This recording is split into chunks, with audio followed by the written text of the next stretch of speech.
It began with silence, not the kind that lives between sounds, but the kind that lives before sound itself.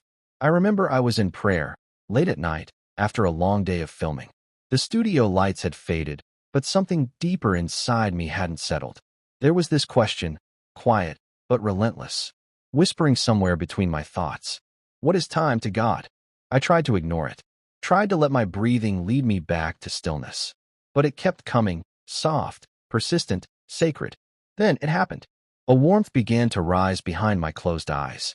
Not heat, but light. It moved like morning breaking through a fog.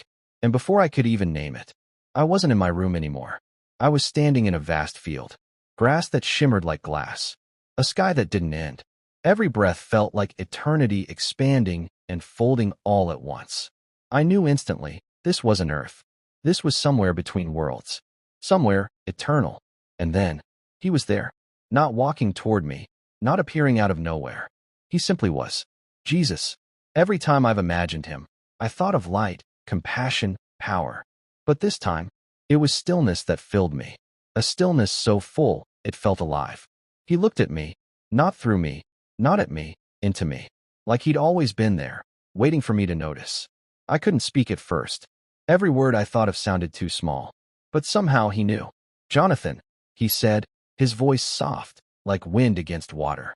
You have questions that reach beyond time itself. I nodded. My throat was dry. I do, Lord, I whispered. I've wondered, does time exist where you are? After death, what does it mean for us? He smiled, and the air trembled with peace. Come, he said, motioning toward the horizon. Walk with me. So we did. And as we walked, the landscape shifted, not in distance, but in meaning. Every step felt both infinite and immediate, like walking through memory and destiny at the same time. After a long silence, he spoke again.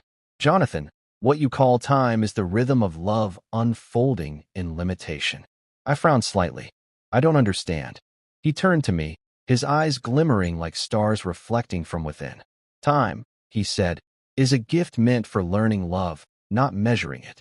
I let that sink in, because down there, on Earth, we chase seconds, minutes, years.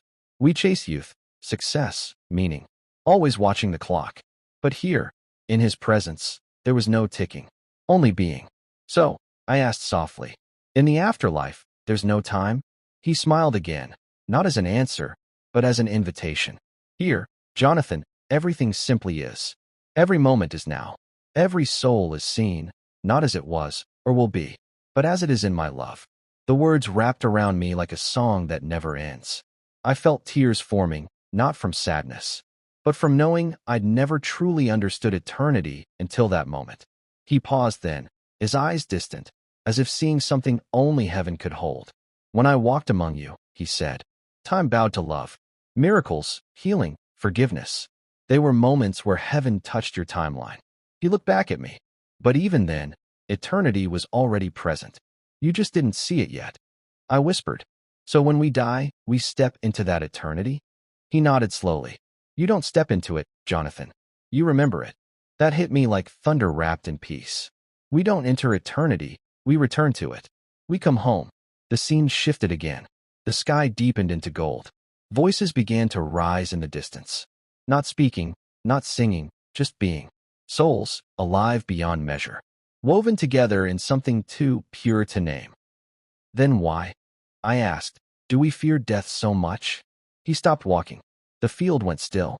And when he looked at me, his gaze carried the weight of every soul that's ever trembled before dying. Because you've mistaken the end of time for the end of life. But life doesn't end, Jonathan. It only awakens. He reached out and touched my chest, right over my heart.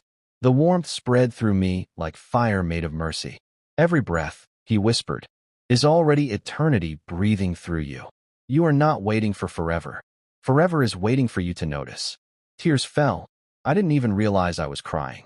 It wasn't sadness. It was awe. I looked around. The horizon stretched like liquid light. I felt both microscopic and infinite all at once. And then, something inside me shifted.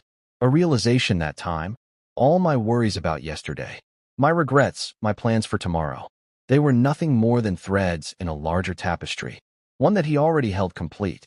Lord, I said, my voice trembling. If time doesn't exist here, what does that mean for the moments we miss? The people we lose?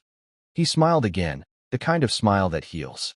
In eternity, nothing is lost, he said. No moment wasted. No love forgotten.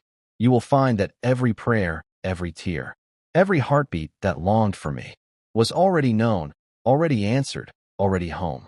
He paused, his eyes soft. You do not lose those you love. You only wait to see them in the fullness of now. That phrase, the fullness of now, it echoed through me like thunder and peace combined. And suddenly, everything I'd ever feared about death, time, endings, it all began to dissolve. Because if eternity is love without limits, then time was never our enemy. It was our teacher. Jonathan, he said finally, when you return, tell them this. Time is not running out. It's running home. And before I could reply, the world around me began to fade. Not like darkness swallowing light, but like light becoming too real for my eyes to bear. His final words came softly, as everything turned into a breath. A single, eternal heartbeat. Remember, eternity isn't afterlife. It's within life. Then I woke up, back in my room, the lamp still glowing faintly, my hands trembling. Outside, the world kept moving, clocks ticking, cars passing, moments slipping by. But something inside me had changed. I didn't feel bound by time anymore. I felt invited by it. Each second now felt sacred.